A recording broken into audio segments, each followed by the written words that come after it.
Hello, Abraxas here, and I'm going to be playing some Universe Sandbox 2. So, I have a suggestion from AAV asking, try locking the sun's position and orbiting Proxima Centauri in the asteroid belt, and another sun in the Kuiper belt. I'm kind of curious what will actually happen here, because if we actually keep the sun here, in its current normal position, what's going to happen if we put another sun over here? Because the way locking the position works is it doesn't really work the way you would actually initially think it would. It doesn't actually just keep that star in its place.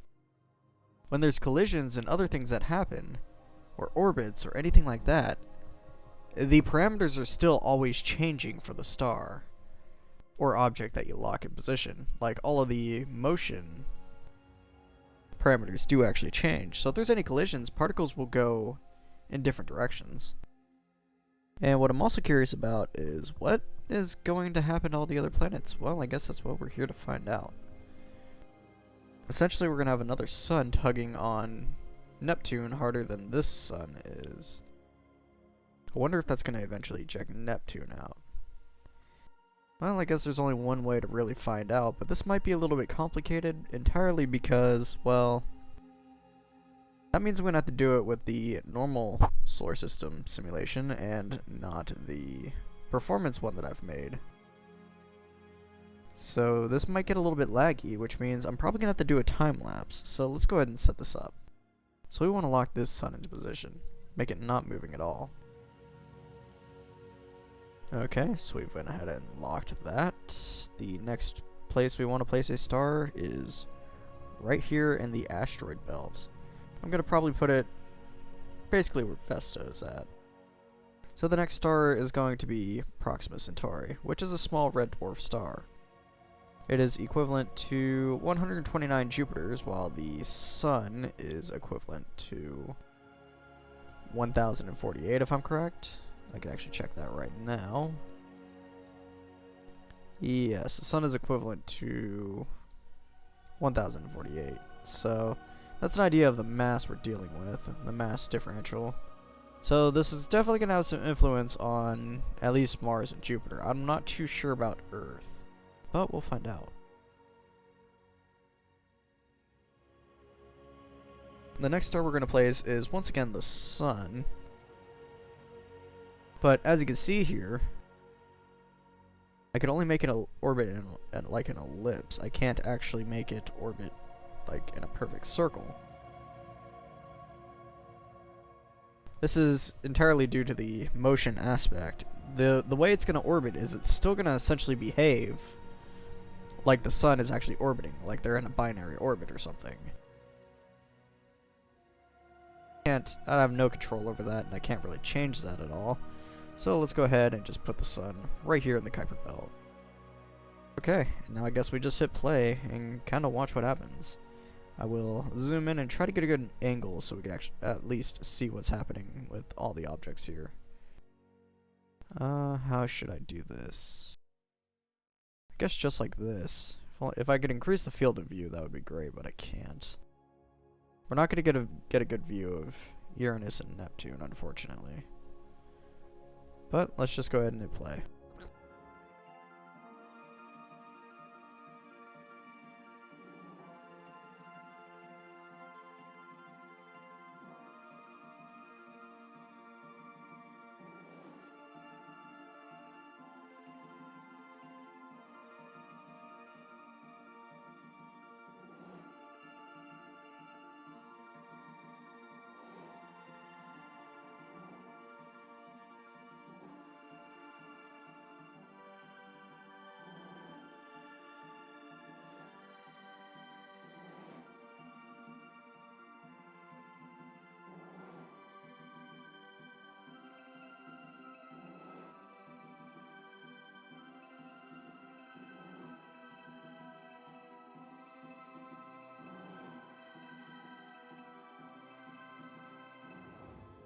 Okay, so I am back, and it looks like we have something interesting going on here. Jupiter has been ejected. Probably in a very, very inclined orbit, but it does not look like it's reached escape velocity. It looks like it's going to curve around and orbit in a very, very high ellipse. Saturn is a much wider orbit, and also very, very eccentric as well. As you can see, this star over here, the other sun, is pulling on Uranus, but I really have no explanation as to why it is orbiting with a very, very high inclination. If it's even orbiting, it looks like it just kind of ejected itself in downwards kind of direction. It took a lot of the Kuiper belt with it as well.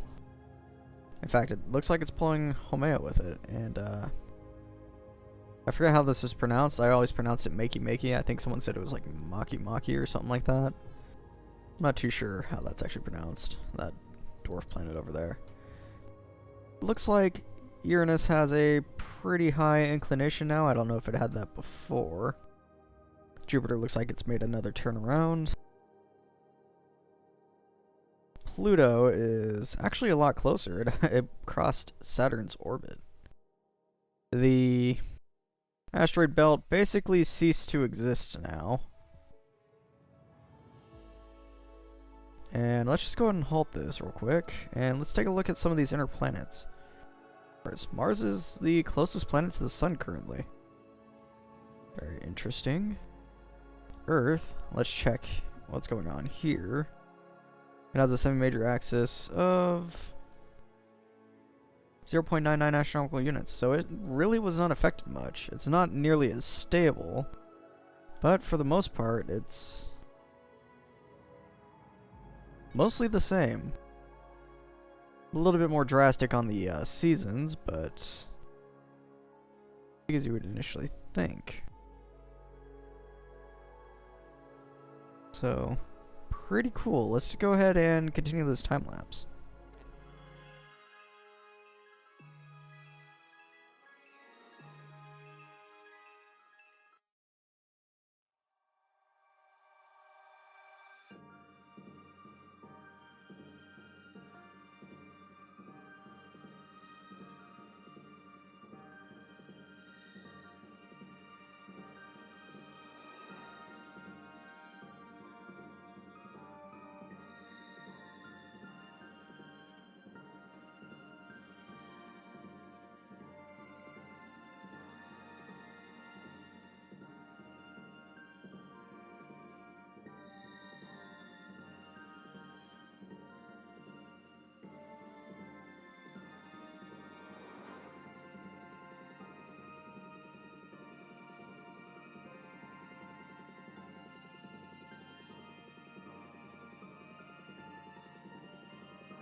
And another intermission, this time with a very low-flying helicopter outside shaking my window. That's something. I just came back to my room and looked at my screen, and I've noticed some interesting things have happened here. Let's go ahead and pause the simulation. Okay, so Neptune has a very, very eccentric orbit, and that's not very shocking. Uranus looks like it might have possibly reached some sort of planet 9 slash back. It doesn't look like it's actually reached escape velocity. It looks like it's going to swing back around and go around the sun. Keeping in mind, this line right here is the predicted outcome for that planet. Jupiter is long gone. At some point in this simulation, it was ejected out entirely. And now it's just a very, very cold planet out here. Look at Vesta way over there, too. Vesta as well is long gone. Along with quite a few of these asteroids. I think this is our farthest one so far. So let's go ahead and zoom back in here. So we did lose Saturn. I can't really distinguish what's going on with these planets because the simulation was sped up so much. So we'll just go to orbits. Okay, Earth is definitely orbiting a lot closer to the sun now. There is no doubt about that. Yes, Earth is definitely orbiting around the sun. It's sitting at a temperature of 675 degrees, which I would personally think is probably not considered habitable to us, so interesting. Venus is a little bit warmer as well. It's got a little bit of an eccentric orbit, and it also orbits quite close to the sun, along with Mars. Mars doesn't have as much of an atmosphere. It's not sitting at a super high temperature, but definitely unbearable for us. Weirdly enough, I think Mercury, is going to be the coolest of these inner rocky planets. Here is Proxima Centauri sitting right over here. I don't know if Proxima Centauri has actually moved all that much. I don't really have any information on that. I should have probably measured where the Kuiper belt actually was initially. I didn't. What is this orbit? What is this orange one? Oh, that is the sun's supposable orbit, but since it's locked in position, that's not where it's orbiting. So technically these are kind of a binary system, except the position is actually locked on the sun and it's not going to move. Interesting. And so you can see there's still a lot of dwarf planets orbiting our sun and notable asteroids. Over here, the second sun that has escaped has actually taken a lot with it. It actually has a lot of its own kind of asteroids following it around, and it's kind of becoming its own little solar system, I guess. Interesting. Sedna, weirdly enough, is still actually orbiting the original sun, I think. No, it's actually orbiting the sun. But look at how eccentric that orbit is. That is insane. Alright, so I could continue the simulation a little bit longer. In fact, I think I'm going to. Just because I'm kind of curious what's going to happen to the rest of these planets. So let's go ahead and select our sun. And change this back to trails, and I will be back in a little bit.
Okay, so I am back, and it looks like the simulation is mostly halted. Before it was able to do about a year per second, now it's down to a month per second, so there's too much going on now for it to actually be able to calculate. This typically happens when you get too many objects too far away, and it has to process that long bit of gravity, I guess you would say.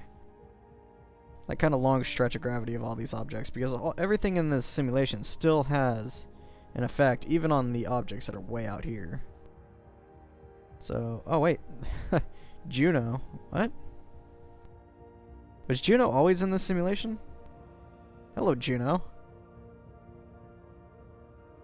Look at that, Juno is out here. What? No, never mind. This is an asteroid. So there's also there's an asteroid also named Juno? I didn't even know that. Interesting.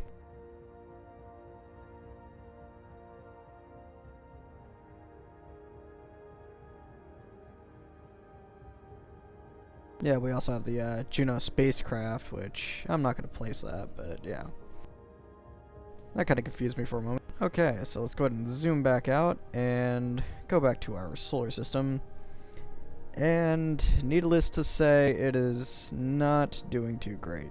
This is the star that's actually going down. It's taken a lot with it and has had its devastating effect on our solar system. As we check over here, it looks like we still have Neptune. Uranus is out of here. It looks like it reached escape velocity. Jupiter is way over here. We got Saturn over here. And if we zoom in, we still, I think, have all of our inner planets, but let's go ahead and check that. Okay, so we have Earth, Mars, Venus, which is now the closest planet to the Sun, and Mercury. So that's all the planets accounted for, I do believe. Proxima Centauri does not look like it's moved all that much. Ceres is now orbiting Proxima Centauri, weirdly enough. And overall, well, that is the devastating effect that it's had on our solar system. Having the extra sun in the Kuiper belt and having Proxima Centauri in the asteroid belt. Anyways, that was a fun little experiment. I haven't done one of these like really long time lapses in a while. The recording's been going on for 41 minutes, but the main video should be much shorter than that. Anyways, if you guys liked the video, please leave it a like, and if you want to see more videos like this, please do subscribe, it really does help. And I will see you guys in the next one.